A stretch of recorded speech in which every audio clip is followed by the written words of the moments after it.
Hello again, everybody. Our second video for the day is going to build on the writing equation stuff we did from writing equations from graphs to now we're going to do writing equations from tables. And so we ask this question in red here, what is needed to write an equation? Well, most of us are comfortable with y equals mx plus b. And that tells us all the information we need because from our graphing unit we know we're going to have a y and an x in a linear equation. We're going to have y equals 2x plus 5, so on and so on. So the y and the x are going to stay in the equation. It's the m and the b that need to be replaced. And so we need to make sure that we remember m stands for slope. I'll try to spell that correctly for you. And b stands for y-intercept.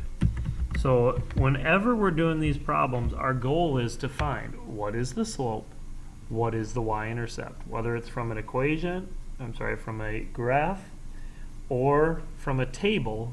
We're going to be looking for what is the slope, what is the y-intercept. So let's go ahead and dig into it.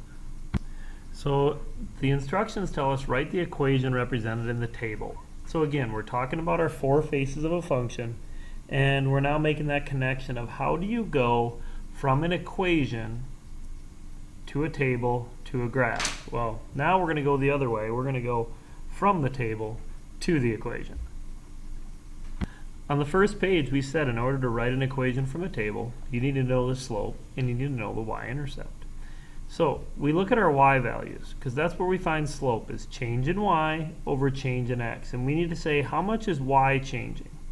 Well, y is going from 2 to 4, 4 to 6, 6 to 8, 8 to 10. So every time we can say it's fair to say that y changes by 2 every time.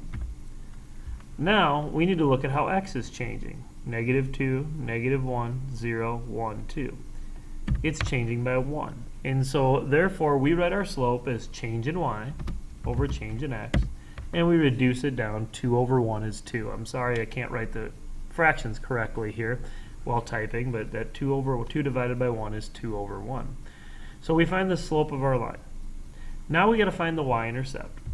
We need to remember on a graph, the y-axis, our y-intercept, is the value when x is 0.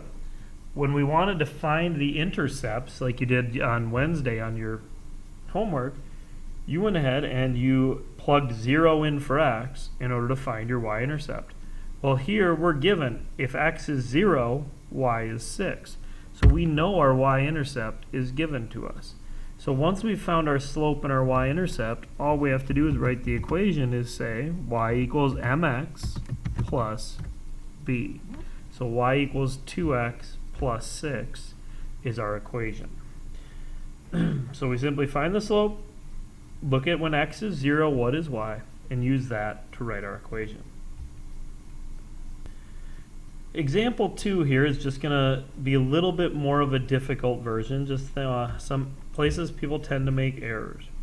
We start with our slope.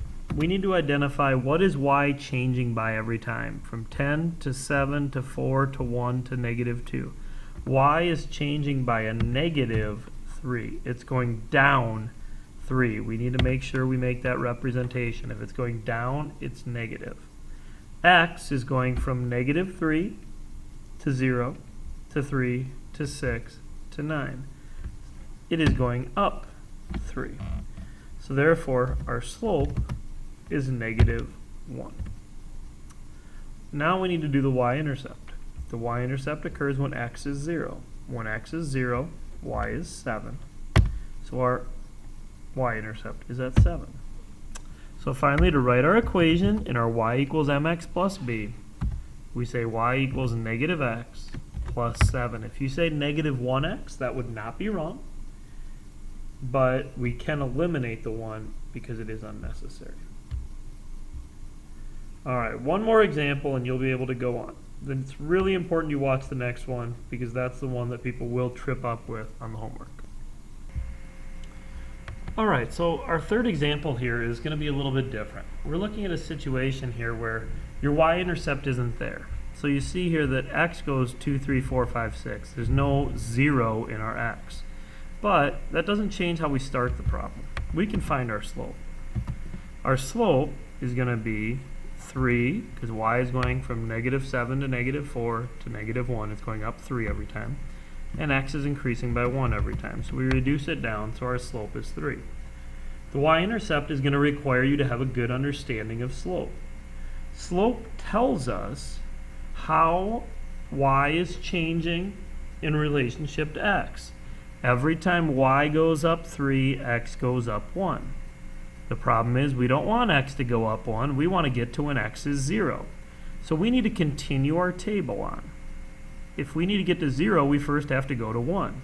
If x is 1, y would be -10 because we're going to go 3 in that direction again.